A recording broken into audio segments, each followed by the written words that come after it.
Joe Abladiabi Te Ofele Efe Trumo Ochi Ete Ochi Esa Ealogo Ebanina wo Ekon Keji Wabahe Sempe Ewoke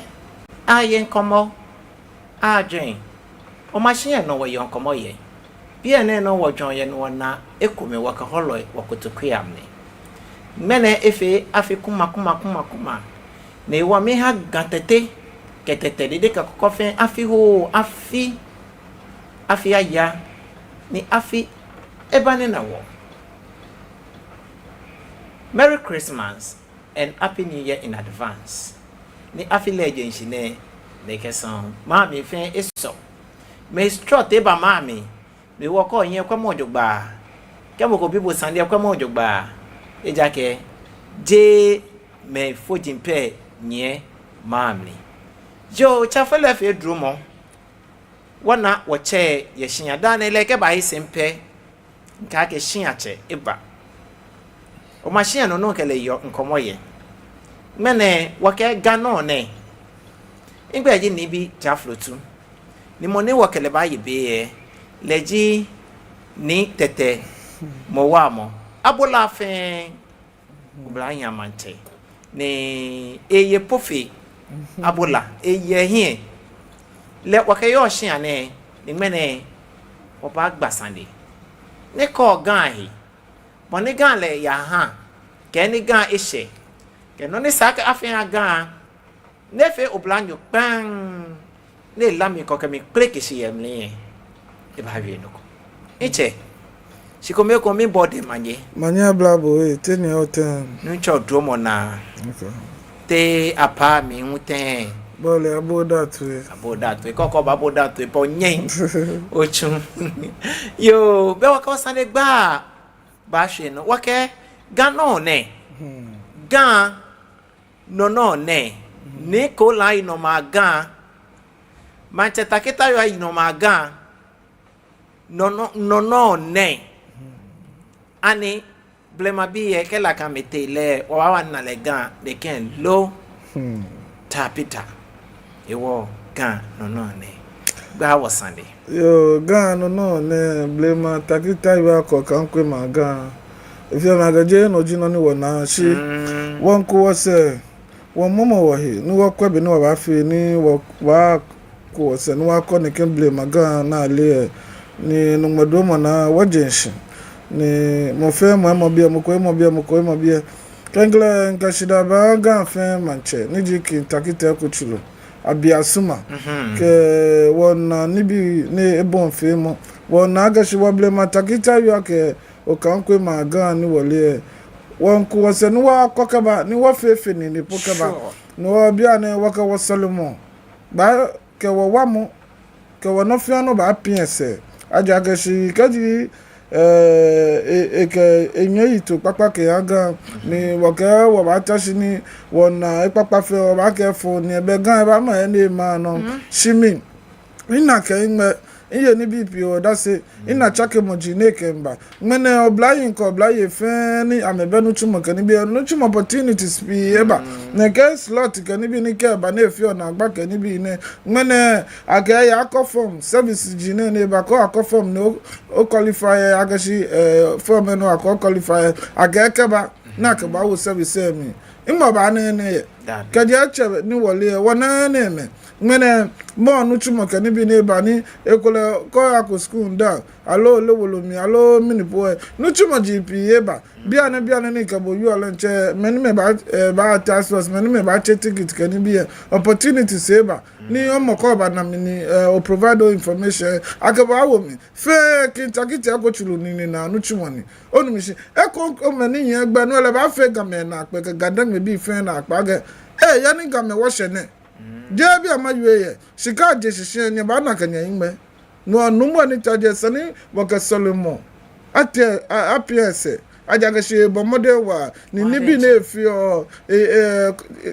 kin susu ya hu etake ni leke dwomo no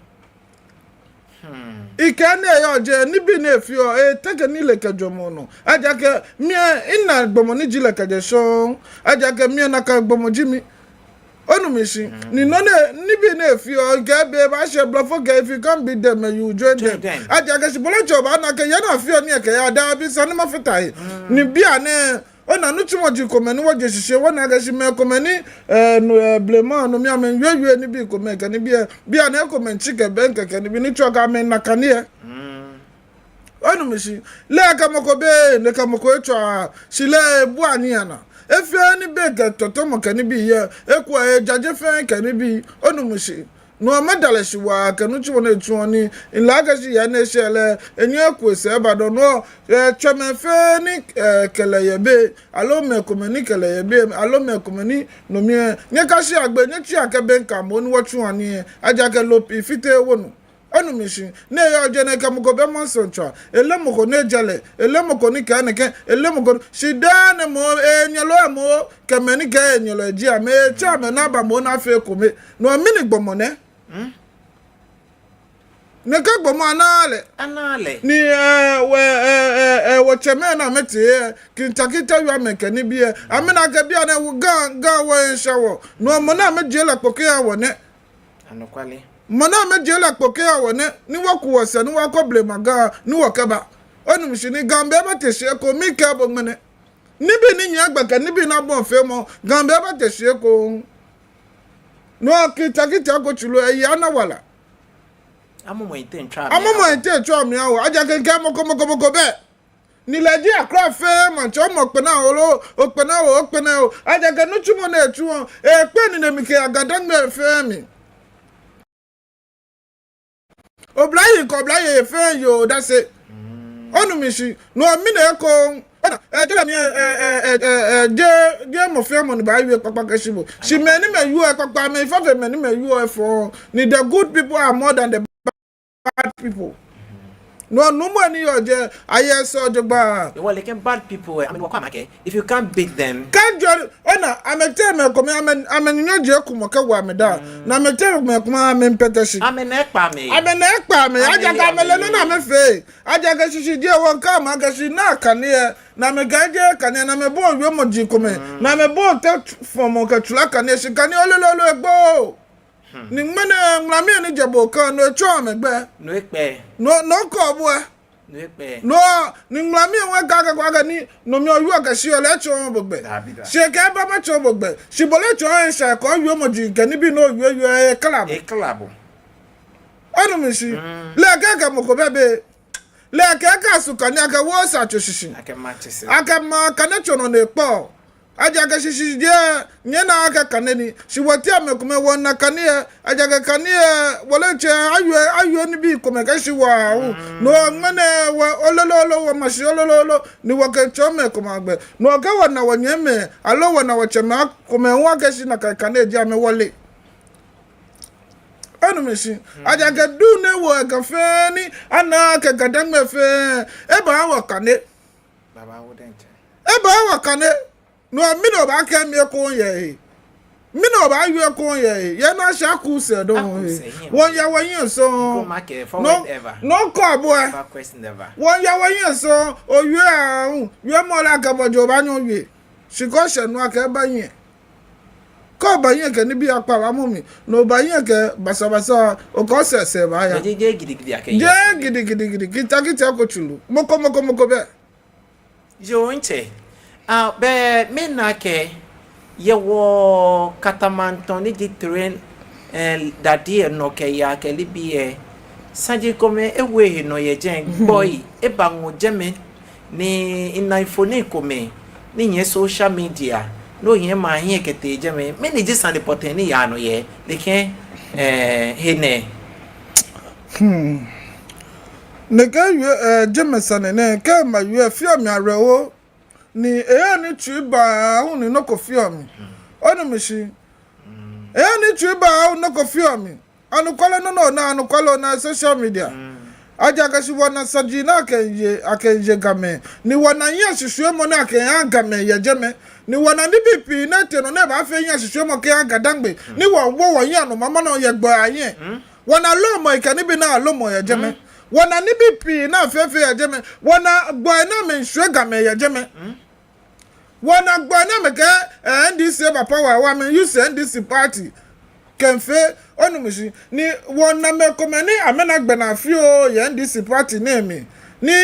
kumo ngana matabi amayu enoko ona kaje mancha yeli ni kaje lumo yeli ni mimi ye lumo sko mi NDC mi onya gbena ya mi ojogba shimi kame suma ma bi pa ipapa kame fio ipa di osofo eka shiko teke NDC eche mi alele ame bi pa agashi nomina ba na ga to ami ne kegbe na ye NDC party emi ye ni fie mo ye be ni fio le ipa ka da bi mi o ka da bi aja ka ganu chumo ni tu osmo ga politics wo mi no ken na me kome na me ya party em na me wola me konja no na me gemfe ga mani senya ni ne kwa ya na je hwe ga ni na ba ko church ma shia ka bi kwa me di ni e wo so ncho ni kwa ga shi ne bana no na mi aka ba mi kan sumo shi la ka na ka ba bo no ba fi kwon le kwon mumi kama smama bi pa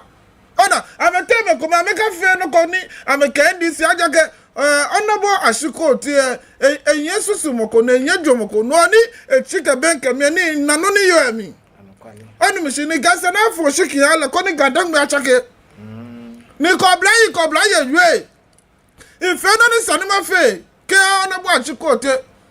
onu mi shi no ibole akake ba me ko me ba fite nu chumo wati me ko be nu wala ke ba fe le me ko ba fitele aja ka ganyo ni eja joshi asere nyo form obi no anya ti me ko be kaja kanya tila e ko me nya ka yusa ka fia ni bi na sa ni the problem ba ona bo ashikote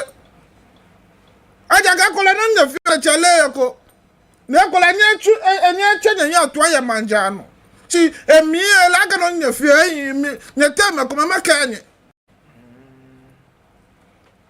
nyeka chi awo aja ko na bo ekabule ami mu kabule ale kikala no kwa kachuo ni la uka kami no kwa kachuo ni ele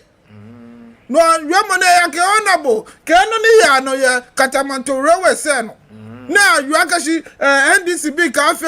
ni ka ba yu ache gbe ni la no na yu ele ko shime ko me na gbe na fio ya party emi ni fio no na me fio no yu akashi wale aka ne ke ko shiko gbe na na ka ba wa ka ni bi ika ka bela ka mi mala ma bi pa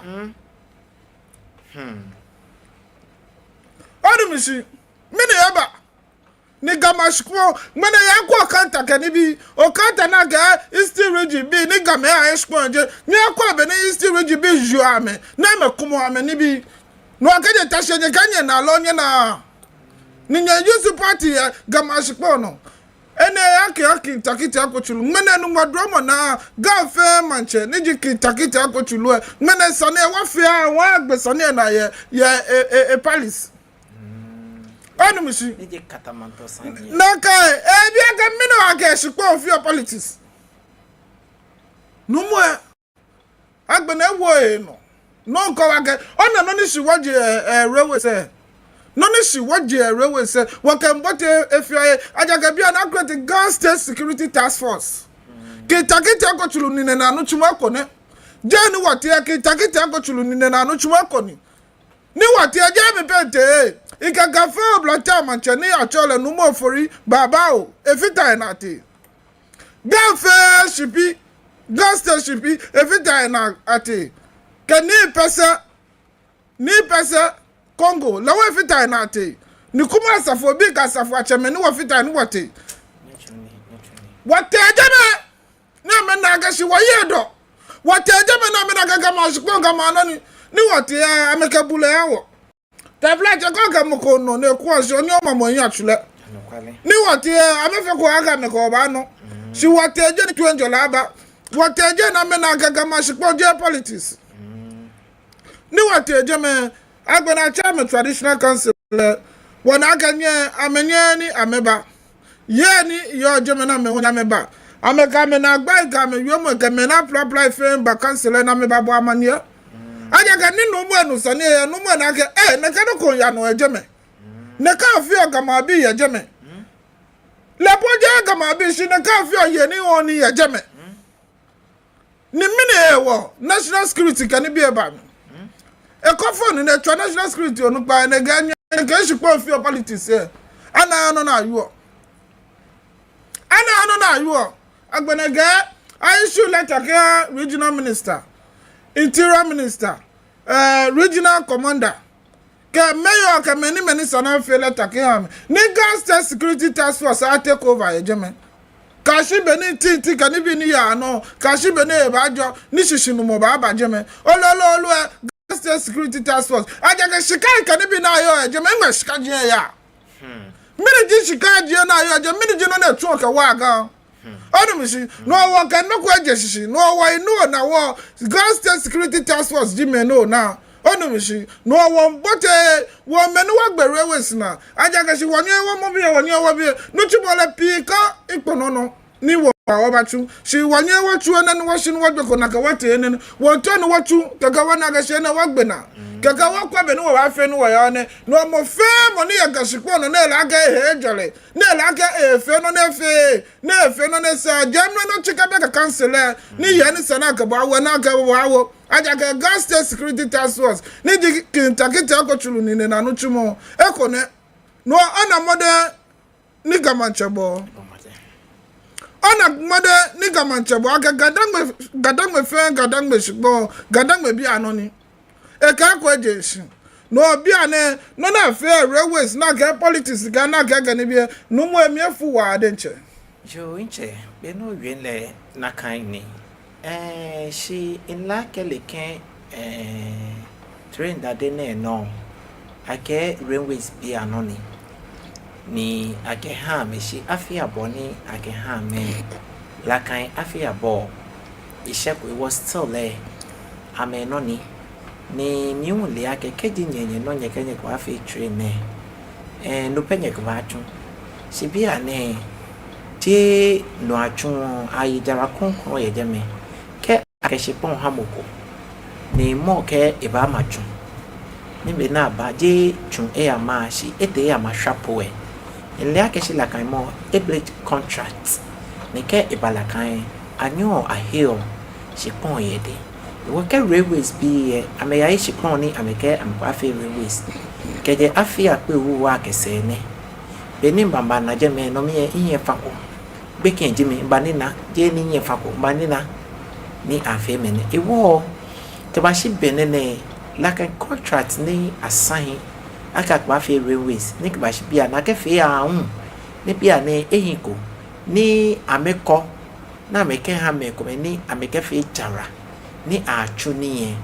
anileke contract ni akamete alo gbepa money akamete amekukomle amedienche amefe kwa me no na mesmo ni me ni ameshiponi ni ameye wale no amateshi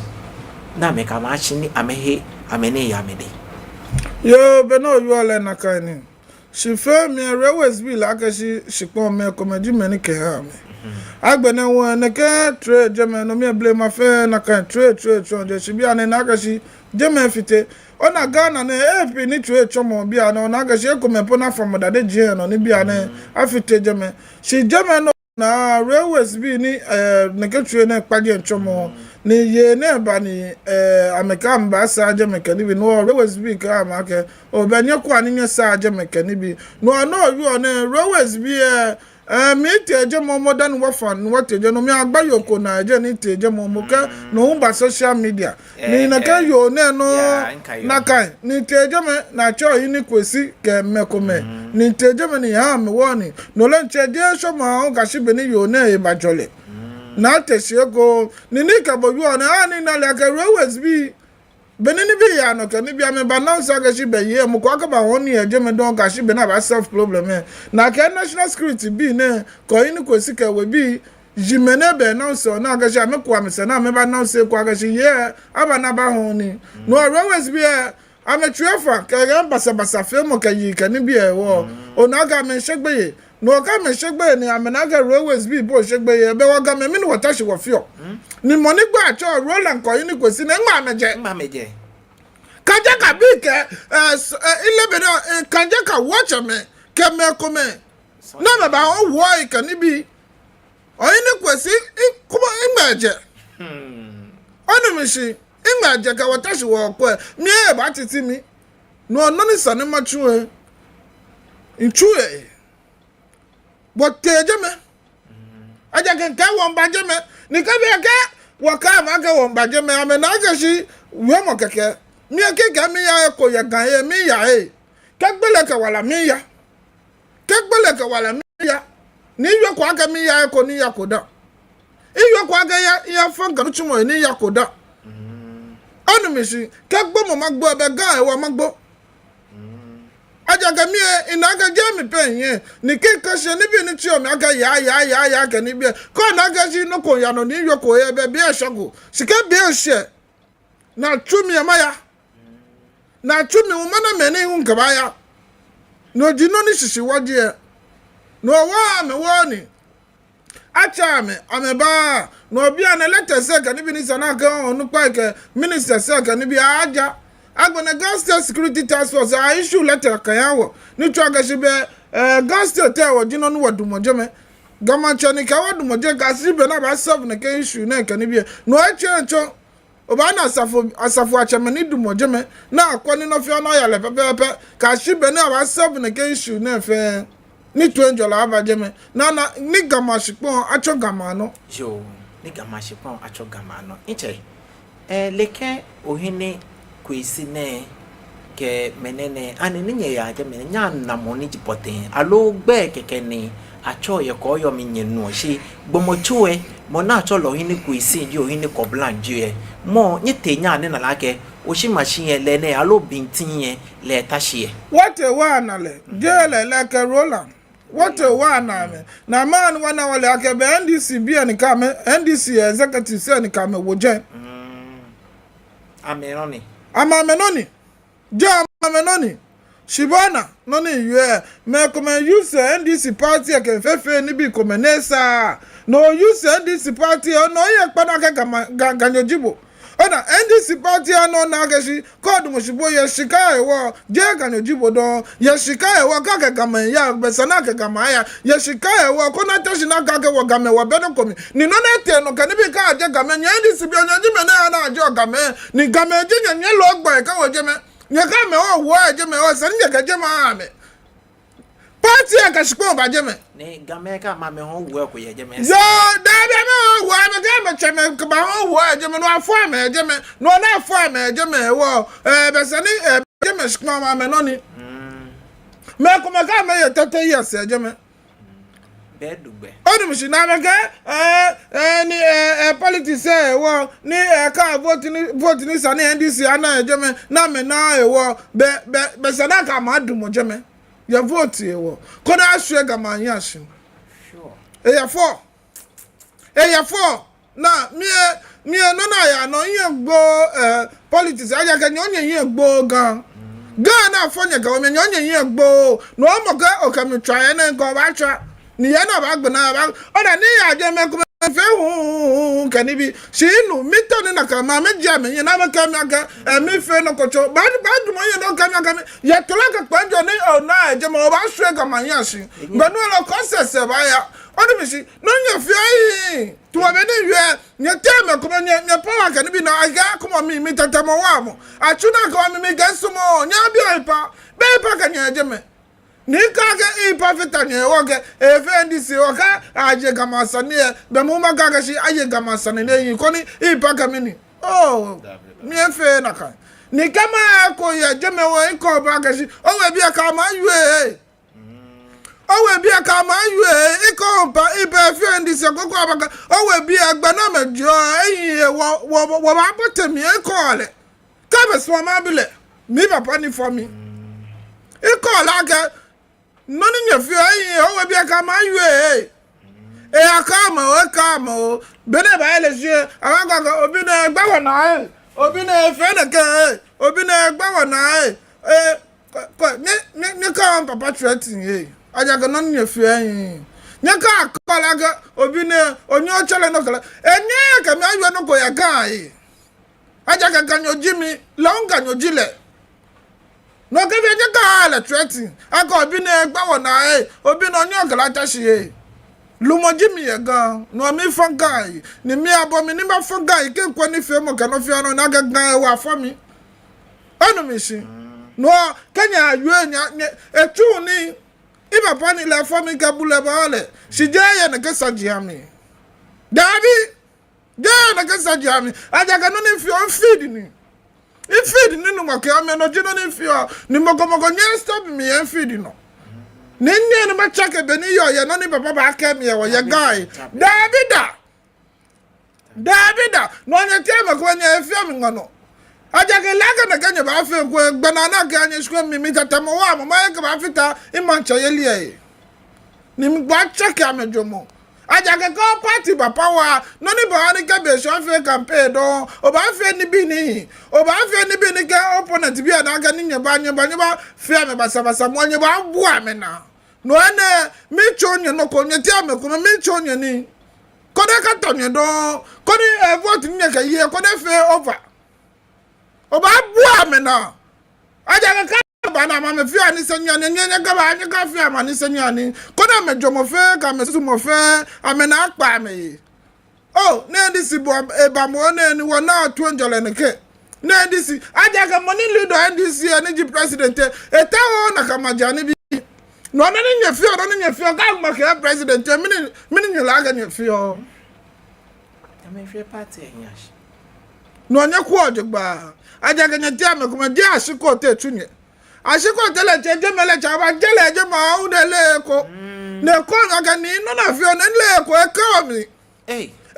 ka mi yo ku ka so ma bile mi ka na fio no nya bia ni ke ko nya gba na koda ka jale koda attention na bia ka no asiko te ka nyoji bolo chinyeti ame kuma nyenye fio no nye ku ojugba nyeti ame kuma nyenye fio nye ku ojugba joni ye wasande gba mi ohane na le akeshi leken Roland ke nana kwesi ohene kwesi nye anale ake lene oshi machine lene je beko ekeni acho shi meye jeme ewo ni nyetenya ne na le mi ni nyefe ye ani nye halebe ne shi jeme alo afoni ne kechele ye me ni shepon ame we alo akele ete traditional council yo oyo mashe ni wate jame wa family na ga she ata me traditional council ni amekayo amebaba shi ame anu wana wale aka je ame wala amekayo je shi NDC chairman ke executive say communicate me woje no amba bo nu pa amanye ke national security bi na amekayo je me fa ame order from above ame tuma atu ame na me ba je me no amame yen rola na ko yin ko si ese la kan jeme order from above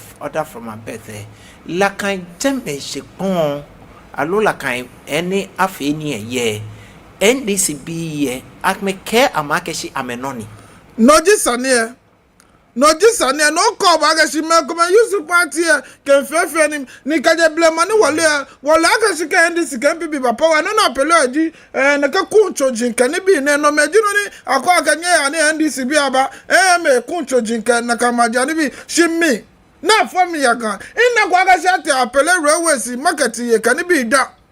aga shi NDC ba power no so ni mena ma ba ko na kana kana ko jonshi ni na kana ko na ga jonshi ba ba gba wa kama na aja ga je party ashiponi ayu aga me toilet meneke no be NDC bi aya aja ga NDC ba power solo me bi ni your office ka pipi ba power solo me bi ni your office no ala ga fe wole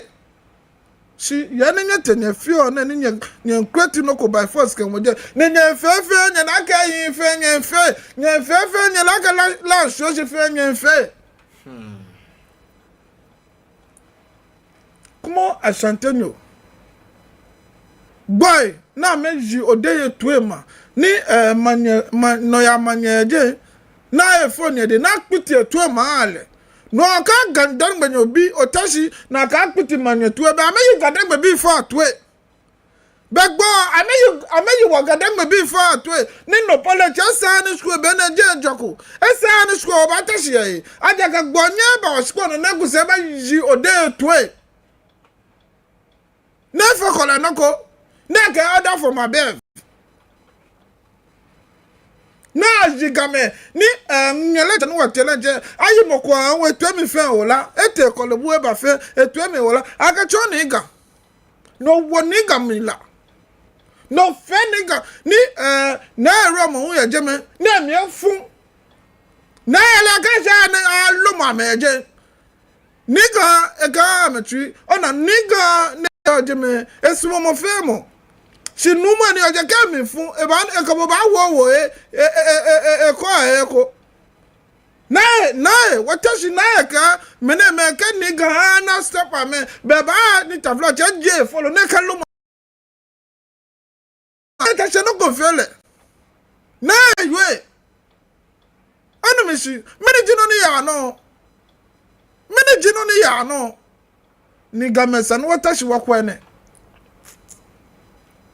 ajiwo na to na yafo alota ola te de be wote me kuma ni wona nyenye wo ba jaje me kuma ke aji angamonye ngba ni nyana ni no ni mo afio na yin ji no ni nye ba na be wote me kuma woganye ba cho woganye ba fe be ni waka cheke ni tumo no ni ndisi bi fio ne aja ko na kan no fio eyin no ngo ngba kome no kan fe no ka fe ya shika no tawo ewo no ka fe ya chonji agbagbo ni bo ka agbo no ba ga na choni ni na no ko tawo ka na choni no ka shwe ga ma yan shi ne shwe ga me ni ma me ya mo shwe ga me ya ga ma shpo no ni ma me ya nye de ko mi nye ba ni ne ba nye shwe ga me ya ga ma shpo no ya capital city nye ba nye shwe ame wo ga wa shi Tafi amenaga wanye wafe kome. Ni noni te no ajen ke lomo ke ni bia enwame na. Shi isho ame. Aja ke kaji ate na woda ke woro ke ni bi na lomo ya gbo ayin ni gbo etashi ni ke meneba lomo meneba ba shanawa meneba fe ne ke meneba ke gbo etashi ka o bo nya twa ke ga ame ala ka mene ke ga ame ala ke nyen shi nyen ke nyen che shile tumo chinai ta flache. No kanye ka shega gboja se ka me ba ko nyena nyenyashi nyeshwe nyena gama nyashi nyeshwe nyeteme ko me ka abaje na ajaje ni nyefetu mo nyekanye ba nyewa fe nyagbaja na to fe aja ka nyete nyashwe wa nyashi no ka ba ba ajaje ni nyete ashidi ni wajaje ani aja ka ajaje ni pa abaje ka dangme bi fe ka na na ga o amesa no ne o amesuba no ne no ga wati ame kuma wo sumo ya shisho mo baba gadangbe shi wonto ni gadangbe atese ko kona na ga shi wo che ni taje ni jigan fe che chue ni nyete ame ko be na chue ni be nyen fitele be na ya yen be nyen glawo ise shi nyen male no nya ka je awani aga Gas State Security Task Force la go acha ke no fi ano ko ga je me gbese shipon ni gbese bi ye no ko ga je me sempe shipon ni sempe bi ye mi ko ga je mo tublo un shipon ona Gas State Security Task Force asafu acha me na me different many po fa me ye mi onu mi si oblaye na me jeje na ke gbese abola asene otublo un atangaje ke e kontro me fe amefa me fitai no ko bo yo we bi enwa me yemi anu mi si no je aga si won tawo no ko si won tawo ni ga atesi won tawo na ga si ble magadang me o kan ko ga takita yo ma ble magadang me no wo ko sen wa ko ka ba aja ga no me ameifa no ka gba na ma ka krafo ni ka krafo mi ni jino no la ka me yo me ga chachu bi aja ga ko lu ga me ba bo tu mo chachu bi no this idea no won kwa ni chachu bi wa kokebe ko no je Gas State Security Task Force no na so leke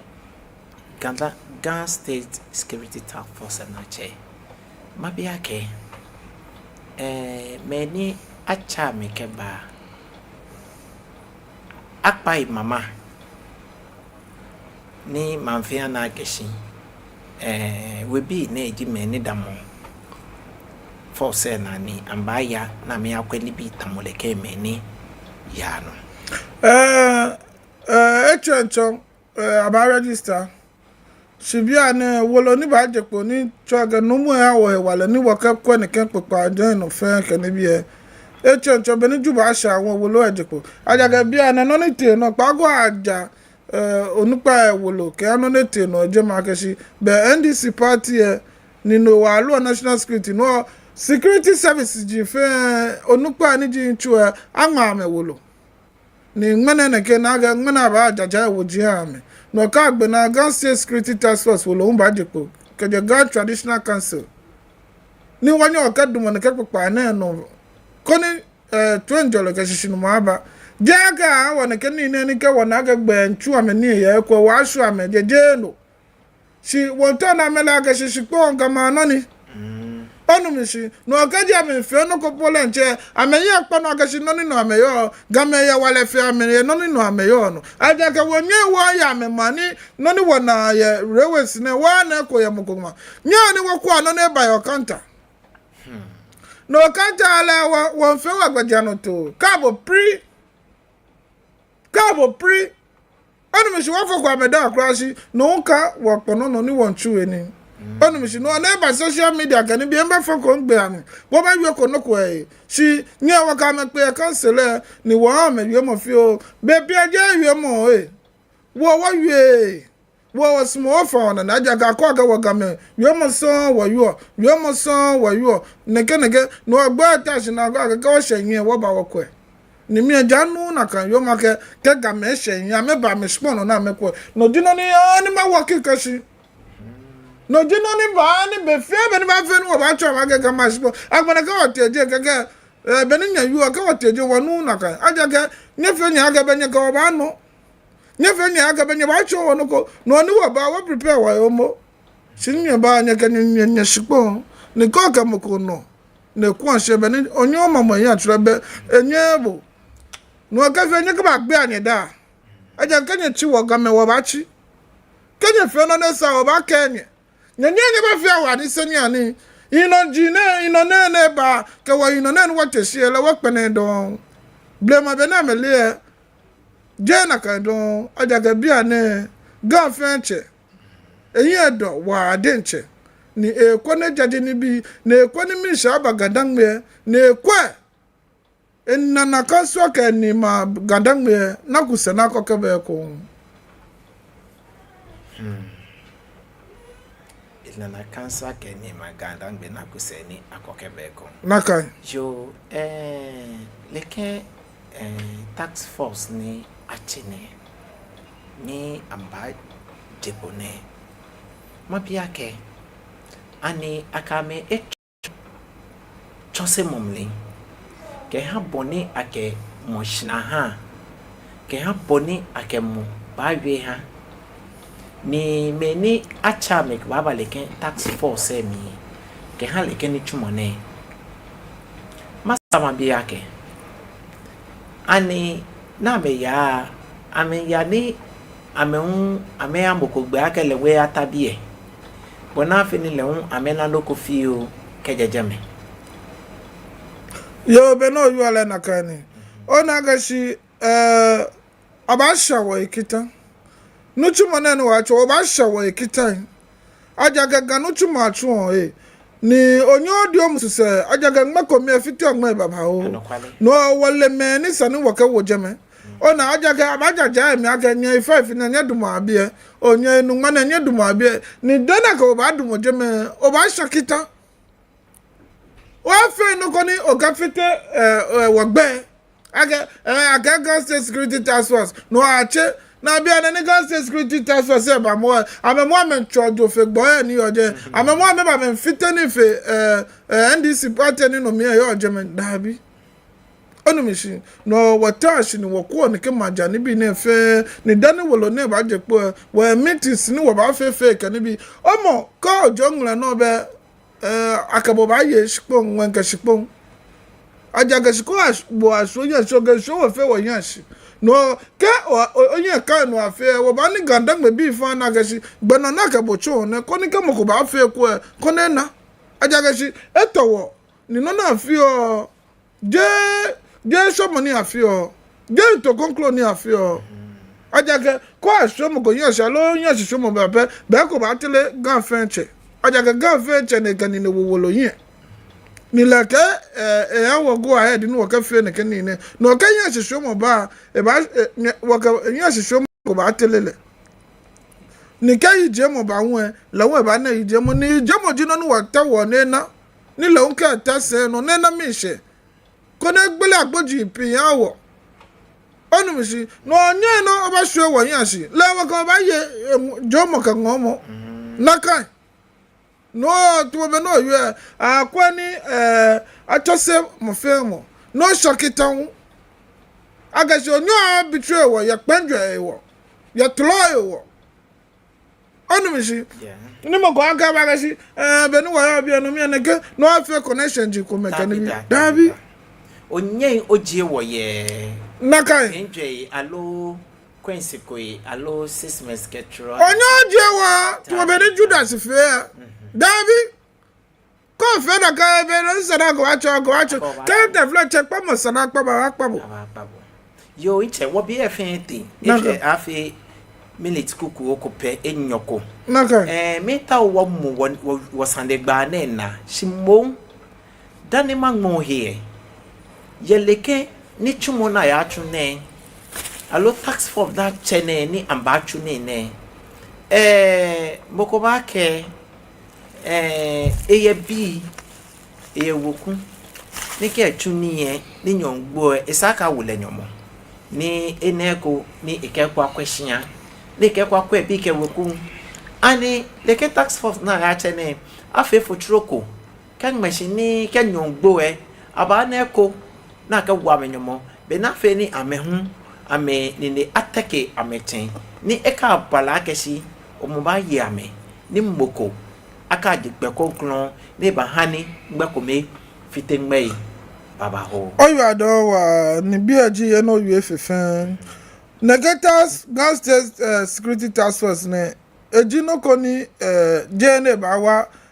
beni gadang me fe ni gamashipon efe gamano pe shi ebani nuchu mojinwu aba ne gama bia na eko na mechu ajaga ko kwaje ayemeni me yo toji nke shikaji ye jeme ni Negatas Force Gas State Security Task Force ne taflache na afio ni na ba shika keni bi taflache ba beje aba lo bola keni bi ye jeme no wa negeshika ji ne na ayo na agbene jeme shipo onwe wala ga gbese ko le shipo ni no wa sani wokwe be na Africa ayeshika ji ne ke da ochi solo shikani ba ya gbese ko le ke shikani ba ya ga ni di traditional council agbene task force bi uni ba chu ni ni di Gas State Security Task Force ne ayeshika ji na ba meni mechu ni no to be no yo akwa na ke gbeja no to ji na fe no aka ba ke jo jongle no naga shi yakola abo tusiri no wa acho jo ni o kana millions of billions bebole cho saneni no ji kitaka moji kan bi no ba aka kejo laga shi yana ka bo wo o laga no ko ba gbo na ka ajeme ni afeyin asisue mo o laga be na pe obo ni shi ko ni mo ni ba anye na kala wo ni ka kon club na ka bo ba wo je na ka ba wo je me ajaga jero we speji no chumo dinu wo ba chumo epi to mo ju fof gbe konko magbeke ni bi wonu ni bi ni ya no ni na ni wote ne just stand crime ka commander ka we ba ka me ba tashi ajaga shi they need a task force ni bi ni ya no ga ka e ko me ameifa ye Jamestown no kanoko ya no task force bi a take over ni ametwa me na me ba ke court sana ka ba ya na ka ba ya kasa sana ka ba wo na ka ba wo no Gas State Security Task Force ne je jala heli ke ko me pa ba yen shi ni bi ni ya no ega ke ko ko me ne ni ka kwa ebe ngba na ke nya shisho mo ba nga won te shi ye so shi ni bi ni ya no ye gan ke hey ko me ni esa kra gan tax force ni acho ame te shi ye bona fe gan akọ imama papa ni ebu feboni ebune ewo enu wache na mi ima shi ekon abiasuma ni teko churu ni ji enyo eche mi salute ya no no chu ni chumo papa ni kon yen chu no gbe na kra ni anake kemboko pe moko ye wogbon wo kagbasa ni yeke if you cannot beat them just join them keke wo fin waka wokon e wo shi ke wachi kete yin yo aye fin ochi aya logo aba eye shiche oklenye mpoma wo pelejele ke keje fi wo dromo ni ochite e alogo eba shi ana mi no wo ba pe ye wo ke aye komo adwen o ma shi ana wo yon komo ye bi e wo jon ye shi mo wo me di enche nye kwen ati beki wo ba gbe ko cha no wo le wo ba ko cha ya na mi ke wo jeje me wo kele ba ya kaswa ni wo ya fe ya ra yi deme iwo nye me fe ni yo na mi ihanye afe no ko nye ko ene bale la komo jite wo ba fe ten wo nye wo ke cho fe le apele si nyomo ni chomo wo ingba ya fo nu e iseje wo fe wo mi wo ke yo wa fe do mo wo ba pe ana mi ni wo ba kuja nkwa lo efe mi hanye afi wo afi aya ni abane na welcome wo se afi bene ke abi wo shin wo ye ke wo je buwe wo je no wo ye onu wo koja no ajowo ni wo ke mo ite nyomo ajobo no ma I can off money near oba heli machine libi ni ya no ye agbonshin a low train that there no me le me no utwa wo to engbe ke me she yo ablada bi pe apeyo nye ke shia kwemo jiro